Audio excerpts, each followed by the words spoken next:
नमस्कार दोस्तों, आपका स्वागत है हमारी चैनल डार्क मिस्ट्री पे।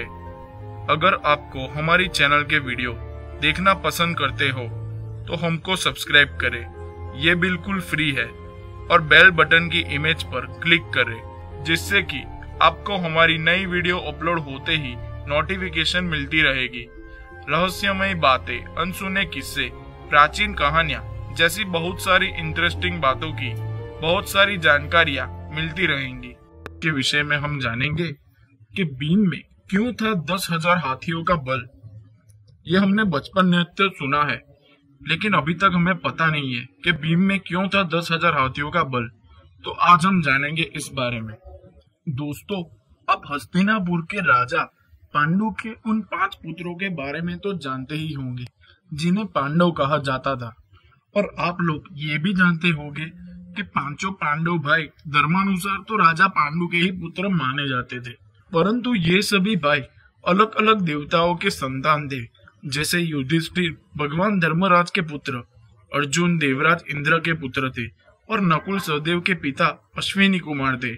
इसी प्रकार भीमकुंड भगवान वायुदेव के पुत्र थे, जिनके पुत्र महाबली श्री हनुमान जी थे। दोस्तों, महाबली भीम के बलशाली होने के प्रमाण उनके बचपन से ही मिलने लगे थे।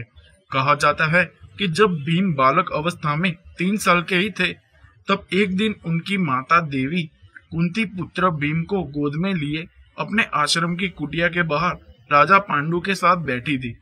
तभी अचानक एक भयानक बाघ उनके आश्रम के आया। देवी कुंती उस बाघ को देखकर इतना घबरा गई कि भागने के लिए तुरंत खड़ी हुई और अपनी उस घबराहट में ये भूल गई थी कि उनका बेटा भी उनकी गोद में सोया है।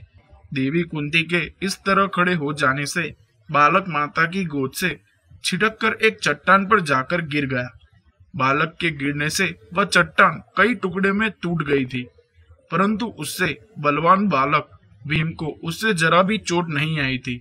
यह देखकर राजा पांडु और देवी कुंती दोनों ही बड़े आश्चर्य में पड़ गए थे। राजा पांडु की मृत्यु के बाद माता कुंती अपने 5 बच्चों को लेकर हस्तिनापुर चली आई।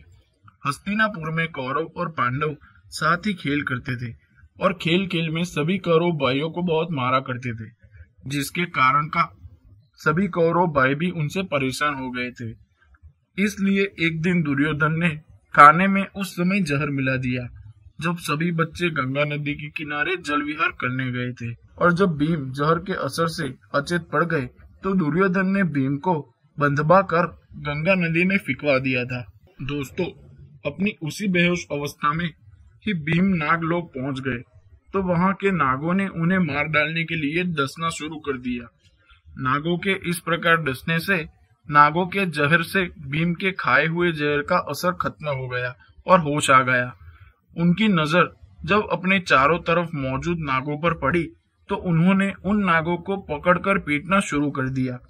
इसके बाद सारे नाग घबराकर भाग गए और जाकर सारी बात नागराज वासुकी को बताई।